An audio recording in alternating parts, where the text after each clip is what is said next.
இன்னைக்கு தேவனுடைய வார்த்தை உங்களுக்கு என்ன தெரியுமா? அவருடைய பிரசன்னத்துக்கு வந்துட்டீங்களா? அவரை தேட ஆரம்பிச்சிட்டீங்களா?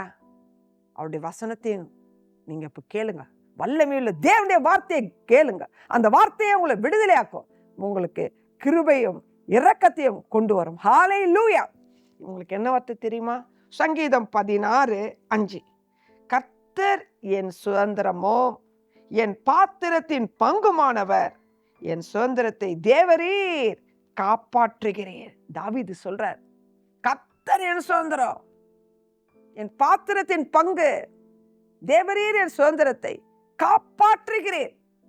எவ்வளவு உரிமையோடு, எவ்வளவு உரிமையோடு, இந்த உரிமையோடு கூட ஆண்டவருடைய பிரசன்னத்துக்கு வந்து சொந்த தகப்பனிடத்துல நீங்க உரிமையோடு உறவு கொண்டாடுவீங்கன்னா அப்படிப்பட்ட ஆசீர்வாதம் உங்களுக்கு உண்டு. உங்களை எல்லாத்தையும் விலைக்கு காப்பாருன்னா காப்பார். உங்க சூழ்நிலையெல்லாம் மாறும்.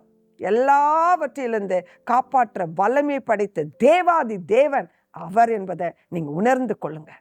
இந்த காலை வேளையில் தாவீதை போல விசுவாசத்தோடு இந்த வார்த்தையை அறிக்கை செய்யுங்க. நீங்க காப்பாற்றப்படுவீங்க. உங்க கால்கள் இடரும் பொழுது இன்னைக்கு சகாயம் செய்யும் கிருபையும் கர்த்தர் உங்களுக்கு கொடுக்கிறார். இந்த ஆசீர்வாதத்தை பெற்றுக்கொள்ளுங்க. கர்த்தர் உங்களுக்கு சுதந்திரம்.